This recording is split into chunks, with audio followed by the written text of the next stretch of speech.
have investigated the matter. Within 7 minutes, we have identified. Within 23 minutes, we have issued a statement against it. We have subsequently lodged a GD against the incident. And then we have recently, today, yesterday, if it is after 12, it should be yesterday, our team has been to the President's house, President's office. They met the Secretary of the President's office, and we have formally lodged a complaint against it. We have unequivocally opposed against the attack. We have informed how it happened. We have also we have given the explanation where it was originated from. We have identified that the malware, the macro code, came from an email from the President's office, and the further investigation revealed that was originated from our neighboring country, India. We have urged the government, we have urged the Secretary to look into that, to investigate it, to give us a response. So far, we have not received any response from the government or the President's office or from the police. So we are very concerned. We are of the view that the malware originated from India is an attack on the election process of Bangladesh, is an attack on the integrity of the ensuring level playing field in the election of Bangladesh, and also we are of the view that the national security, cyber security has been compromised. In that respect, this is a similar pattern attack on our Secretary General's X account, and we are very worried or concerned that this would be continued as the election date, the ballot date, polling date is coming closer. We believe in respect of ensuring level playing field, the government should take the necessary steps. The government should respond to our applications, the formal complaint, and we are of the view that, once again, this is an attack on the integrity and the independence of an election process in Bangladesh. I hope, and of course, it's against the sovereignty of Bangladesh. So I hope you understand that. We would be looking into that in respect of the attack on our Secretary General's X account. Our team is working on it. Investigation is ongoing. Once we receive the final result of our investigation, our experts team are working on it. Once we receive that final result, we will inform you in due course. However, we raise concerns that India is interfering with our process, with the culprits from within our country, and this must be stopped. The government should take necessary measures. The government must stop it to ensure the integrity of the fair election process in Bangladesh. Thank you for listening to me. Thank you.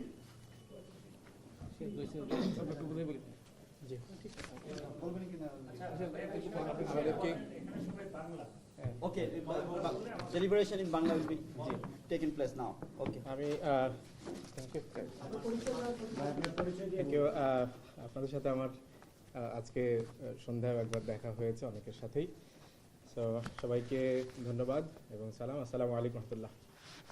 আমি মোহাম্মদ সিরাজুল ইসলাম, জামাত ইসলামের কেন্দ্রীয় মজলিস শুরার সদস্য এবং নির্বাচন পরিচালনা committee হয়েছে সেই কমিটির একজন মেম্বার।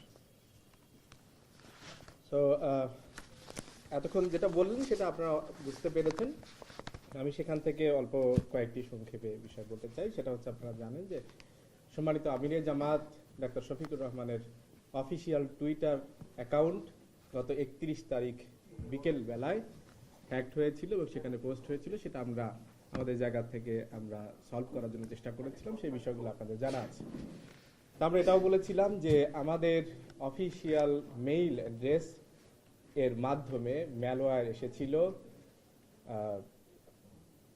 bangabhavan.gov.bd এটার একটা মেইল অ্যাড্রেস থেকে, assistantprogrammer@bangabhavan.gov.bd সেখান থেকে, এবং সেটা থেকে আসার পরে শুধুমাত্র আমাদের এই অফিসিয়াল কেন্দ্রীয় যে অফিসিয়াল মেইলটা আছে শুধুমাত্র সেখানেই আসেনি, এর সাথে সাথে সিসিতে আরও বেশ কয়েকটি আইডি দেওয়া ছিল। এবং এর সাথে সাথে সেপারেটলি ঢাকা মহানগরী দক্ষিণের মেইলেও সেখানে এসেছিল। সো আমরা আরও জানতে পেরেছি আরও বেশ কিছু জায়গায় এই মেইলটা এসছে এবং বিভিন্ন ডিভাইসের কন্ট্রোল তার নেওয়ার জন্য চেষ্টা করেছে। সো অলরেডি অনেকগুলো ডিভাইস তাদের দ্বারা কন্ট্রোল হয়ে আছে। সো আমরা জানি না কতগুলো ডিভাইসকে তারা কন্ট্রোলে নিয়েছে, এটা আমরা সরকারের কাছে আজকে যেটা বলে এসেছি সেটা আলোকে আমরা প্রত্যাশা করতে চাই তারাই এই লিস্টটা দেওয়া দরকার যে কতগুলো ডিভাইসকে তারা কন্ট্রোল করেছে, অবৈধভাবে ইন্ট্রুডার হিসাবে সেখানে প্রবেশ করেছে। আজকে সেটারই ধারাবাহিকতায় আমরা দেখতে পারলাম যে সম্মানিত সেক্রেটারি জেনারেল মিয়া গোলাম পরোয়ার সাহেবের যে টুইটার অ্যাকাউন্ট সেটার মধ্যে তারা একটি অনাকাঙ্ক্ষিত পোস্ট করেছে।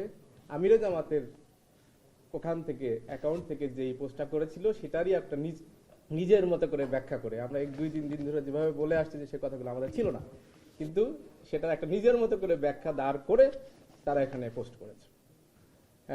রাত 8:31 তারা একটি পোস্ট করেছে এই অনাকাঙ্ক্ষিত পোস্টটি, এবং আমরা এটা 9:9টার দিকে আমরা বুঝতে পেরেছি এইরকম একটি পোস্ট এখানে এসছে, এবং আমরা ইমিডিয়েটলি অ্যাকশন নেওয়ার মধ্যে দিয়ে 9:30 সময় আমরা সেটাকে ডিলিট করেছি, এবং একই সাথে আমরা সেটাকে সেখান থেকে অ্যানাউন্সমেন্ট দিয়েছি 11টার পর।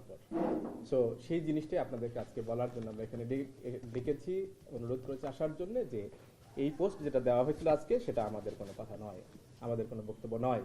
এটা হচ্ছে হ্যাকাররা আমাদের এই আগের দিনের মতোই একইভাবে এখানে তাদের নিজেদের কথা এখানে পেশ করেছে, এটা একটা সম্পূর্ণ অবৈধ কাজ করেছে, সেইটা বলার জন্য আপনাদের এখানে ডেকেছি।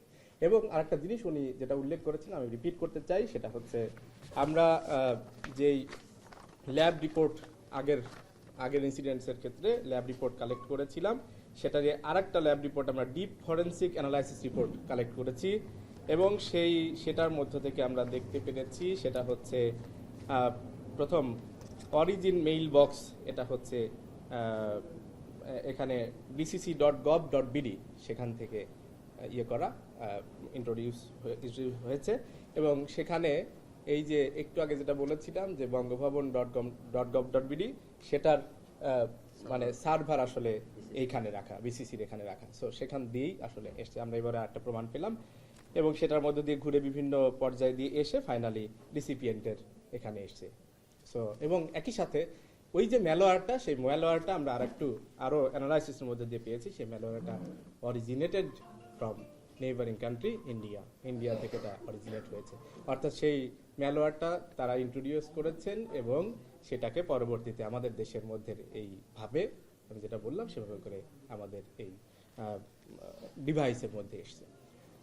সো এটা নিন্দা জানাই আমরা, এবং আমরা বলে দিতে চাই যে এই সমস্ত কাজ করে আসলে আমাদের বাংলাদেশ জামাত ইসলামীর যেই জনপ্রিয়তা তৈরি হয়েছে সেটাকে রোকা যাবে না। আমরা স্পষ্ট করে বলতে চাই বাংলাদেশ জামাত ইসলামী নারীদের সম্মান, নারীদের নিরাপত্তা, নারীদের ক্ষমতায়নের ব্যাপারে বিশ্বাসী। তো সেই হিসেবে আমরা এগুলো স্পষ্ট করেছি, সেটা ভুলভাল ব্যাখ্যা করে সেই ব্যাখ্যাগুলাকে জামাত ইসলামের উপর চাপানো এটা কোনোভাবেই সমীচীন নয়। এটা দেশের মানুষ বুঝে, দেশের আম জনতা বুঝে গেছে, তাদের এই অপপ্রয়াসগুলাকে মানুষ আমলে নেবে না, এবং অপপ্রয়াসগুলা আশা করছি ইনশাআল্লাহ এটা ধোপে টিকবে না। সো আমরা কারা করেছে সেই বিষয়টা তো বলেছি, আমাদের যে মেইলটা এসেছিল সেটা হচ্ছে বঙ্গভবনের একটি অফিসিয়াল মেইল থেকে, যেটা আমি উল্লেখ করেছি। সো সেইটার ব্যাপারে তদন্ত করার জন্য তারা আমাদেরকে কথা দিয়েছেন যে তদন্ত যেটা তারা জানার পরপরই শুরু করেছেন সেটা তারা কমপ্লিট করবেন, এবং আমরা অনুরোধ করে এসেছি আজকে, সেটা হচ্ছে দাবি করে এসেছি, আহ্বান করে এসেছি, সেটা হচ্ছে আগামী 24 ঘন্টা অর্থাৎ সন্ধ্যার বেলায় আমরা দেখা করেছি, তখন থেকে 24 ঘন্টার মধ্যে তাদেরকে এটা পাবলিশ করতে হবে বা আমাদেরকে জানাতে হবে যে কোন পর্যায় পর্যন্ত তাদেরটা আছে।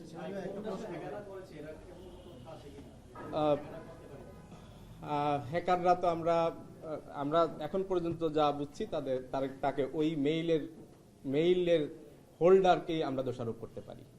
সো বাকিটা দায়িত্ব হচ্ছে সরকারের যে বিষয়টাকে নিশ্চিত করা, জানানো, ব্যাখ্যা দেওয়া। সোশ্যাল মিডিয়া অনেক প্রশ্ন উঠতেছে বিষয়গুলো নিয়ে, পরপর অ্যাটাকিং হচ্ছে সোশ্যাল মিডিয়ায়। এত বড় একটা সংগঠন, আপনারা স্বপ্ন দেখছেন ক্ষমতায় যাওয়ার, এই মুহূর্তে যদি আপনারা এই সোশ্যাল মিডিয়া হ্যান্ডেল করতে না পারেন, বাংলাদেশের সাইবার সিকিউরিটি যে প্রশ্ন সেটা আপনারা কিভাবে কন্ট্রোল করবেন? জি ধন্যবাদ। আমাদের আপনারা দেখছেন যে অ্যাটাকটা হয়েছে কোন জায়গা থেকে এতক্ষণ বললাম। তো আমাদের উপরে যে এই অ্যাটাক সেটাকে আমরা ইতোমধ্যেই অল্প সময়ের মধ্যে সেটাকে থামাতে পেরেছি। অল্প সময়ের মধ্যে সেটার আমরা আমাদের আইডেন্টিফাই করতে পেরেছি, আমাদের কন্ট্রোলে নিয়েছি, সো ইনভেস্টিগেট করেছি এবং ইতোমধ্যে কি অবস্থায় এসেছে সেটা আমরা জানিয়েছি। এটা আমাদের আমাদের সক্ষমতার একটা প্রমাণ দেয়। একই সাথে এই যে সরকারি জায়গায় বসে যারা এই কাজগুলা করছেন তারা হচ্ছে এই অন্যায়টা করছেন। আমরা সেই সরকার গঠন করতে চাই যেই সরকার গঠন করলে এই জাতীয় অন্যায় কার্যক্রম হবে না, সরকারি টাকা পয়সা দিয়ে চলা এই সমস্ত সিস্টেমের মাধ্যমে। সো আমরা এটা নিশ্চিত করতে চাই। আরেকটা জিনিস আপনি জানেন সেটা হচ্ছে দলীয় অবস্থা এবং একটি সরকারের মেকানিজম, দুইটার মধ্যে আকাশ পাতাল পার্থক্য।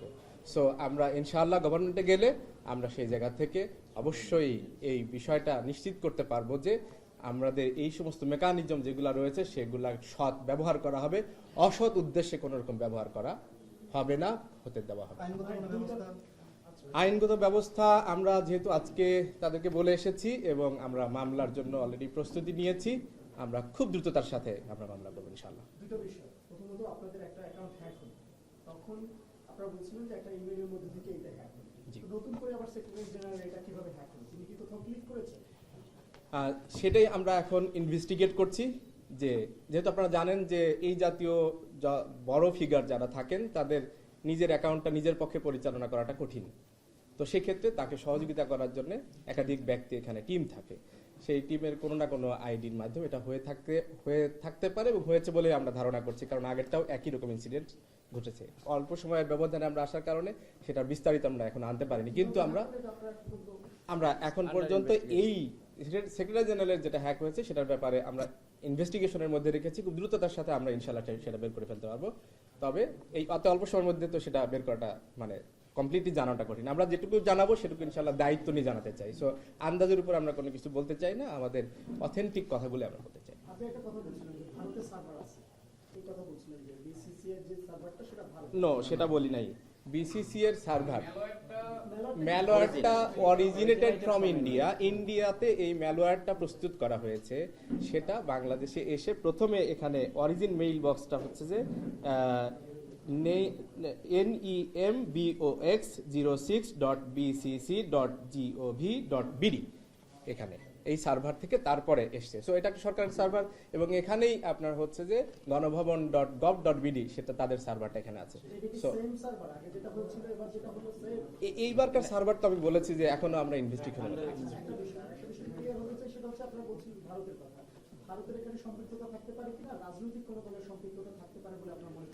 রাজনৈতিক দলের সম্পৃক্ততা থাকতে পারে, এটা তো আমরা স্ট্রংলি মনে করছি, কারণ এই ঘটনা ঘটার আমিরে জামাতের যেই অ্যাকাউন্ট হ্যাক হয়েছিল সেই ঘটনা ঘটার পরে আপনারা দেখেছেন যে সেই জিনিসটা নিয়ে নানাবিধ চক্রান্তমূলক কার্যক্রম পরিচালনা করছে একটি নির্দিষ্ট দলের কর্মী বাহিনী এবং তারা অপতৎপরতা পরিচালনা করছে। যদিও সেই স্ক্রিনশট যেটাকে তারা সার্কুলেট করেছিল সেটা মাত্র 1 মিনিট, অর্থাৎ যেখানে পোস্ট করার মাত্র 1 মিনিটের মধ্যে তারা স্ক্রিনশট নিয়েছে এবং সেটা তারা সার্কুলেশনে গেছে রাত 12টার দিকে। সো স্পষ্টভাবে বোঝা যাচ্ছে যে এটা তারা এইটাকে রেখে দিয়ে তারপর নির্দিষ্ট সময়ে একযোগে সব জায়গাতে সার্কুলেট করেছে। ওই দলটাকে আমরা অবশ্যই সাসপেক্ট করতে পারি। সরকারের এই সমস্ত জায়গার মধ্যে যারা আছে তাদের সাথে যোগ সাজস এটা করতে পারে। আর প্রথম যে প্রশ্নটা আপনি করেছিলেন যেটা ইন্ডিয়ার সম্পৃক্ততা আছে কিনা, আমরা যেহেতু এই ম্যালওয়্যারটা ওখানে প্রডিউসড হয়েছে এই দিক থেকে আমরা তাদের সম্পৃক্ততা আছে হিসাবে এখন পর্যন্ত তো বুঝতে পারি আমিরে জামাতের অ্যাকাউন্ট হ্যাকিং এর ক্ষেত্রে। সো এর বাইরে আমরা বাকিটা দায়িত্ব হচ্ছে সরকারের। আপনারা তো আইনের ব্যবস্থা গ্রহণ করেছেন। এই সংবাদ সম্মেলন চলাকালীন সময়ে ডিবি পুলিশের সদস্যরা রাজারবাগ পুলিশ লাইনের পাশে সরকারি কোয়ার্টারে এই হ্যাকারদের ধরতে অভিযান চালাচ্ছে, এই ব্যাপারে আপনাদের কোনো তথ্য আছে? সর্বশেষ এই তথ্যটা আমার কাছে জানা নাই। যেমনটা আমরা শুনছি একের পর এক অ্যাকাউন্ট হ্যাক হচ্ছে, একই সঙ্গে এই শুধু এক্সট্যান্ডালি এটা ঘটছে, আপনারা কি এই ব্যাপারে সতর্ক রয়েছেন কিনা যে আপনাদের গোপন নথিপত্র যেগুলো আপনাদের অনলাইন বেসড আছে সেখানে হ্যাক হলে আপনাদের প্রস্তুতি আছে কিনা আপনাদের সেই ধরনের, এবং সেই ধরনের ঝুঁকির মধ্যে থেকে জামাত ইসলামী কতটুকু প্রস্তুত এবং কতটুকু সতর্ক? আমরা আপনারা জানেন যে একসাথে সরকারি জায়গা থেকে বিভিন্ন জায়গায় মেইল পাঠানো হয়েছে, অনেকগুলা ডিভাইস এক্ষেত্রে কম্প্রোমাইজড হয়েছে এবং সেই সংখ্যাটা তো আসলে আমরা জানি না। সো আমরা সেই ব্যাপারে আমরা সেগুলাকে খেয়াল করার জন্য চেষ্টা করছি, তো অ্যানালাইসিস করছি এবং স্বাভাবিকভাবে এই ডিভাইসগুলো কমপ্লিটলি পরিবর্তন করে ফেলতে হবে। তো সেটা নিঃসন্দেহে অনেক বেশি কঠিন কাজ, এত সহজ কাজ নয়, সেটা আমরা করছি। আর একই সাথে এই ডিভাইস কন্ট্রোলের মধ্য দিয়ে যেটা হয় সেটা হচ্ছে আপনার ওই ডিভাইসে যে সমস্ত অ্যাকাউন্ট আছে সেগুলোর মধ্যে প্রবেশ করা যায়। সো একই সাথে আরও অনেক কিছুর মধ্যেই তাদের অ্যাক্সেসিবিলিটিটা তৈরি হয়। সো আমরা এরা ব্যাপারে আশঙ্কা করতেই পারি ডিভাইসগুলোর মধ্যে থেকে তারা আরও অনেক নথিপত্র হয়তো বা তারা বের করতে পারে এবং নিজেরা বানিয়েও অনেক কিছু হয়তো বা প্রকাশ করতে পারে। সো এই ব্যাপারে আমরা যেটা দৃষ্টি আকর্ষণ করতে চাই সেটা হচ্ছে যে এই জাতীয় যেই বক্তব্যগুলা, যেই কথাগুলা জামাত ইসলামীর ইতিহাসের সাথে, জামাত ইসলামীর এই যে কন্টিনিউয়াসলি যে বক্তব্যগুলো দিয়ে যাচ্ছে সেগুলোর সাথে সামঞ্জস্যশীল নয়, সঙ্গতিপূর্ণ নয়, বরং সাংঘর্ষিক, সেই জাতীয় কোনো কথা যদি আমাদের কোনো না কোনো আইডি থেকে, পেজ থেকে, সেটা আমাদের কেন্দ্রীয় সংগঠনের দায়িত্বশীলদের হোক অথবা স্থানীয় বিভিন্ন কনস্টিটিউয়েন্সির দায়িত্বশীলরা হোক, তাদের ওখান থেকে প্রকাশ হয়, তাহলে সেক্ষেত্রে এটাকে আপনারা মেহেরবানি করে আপনারা এটা যাচাই বাছাই করে তারপর সেটাকে বিশ্বাস করবেন এবং আমরা ওটাকে যদি জানতে পারি, জানার সঙ্গে সঙ্গে আমরা নিশ্চয়ই এই ব্যাপারে আপনাদের কাছে ক্লিয়ার করার চেষ্টা করব। জনগণের এই সহযোগিতা আমরা প্রত্যাশা করি, আপনাদের মাধ্যমে সেই সহযোগিতা চাই।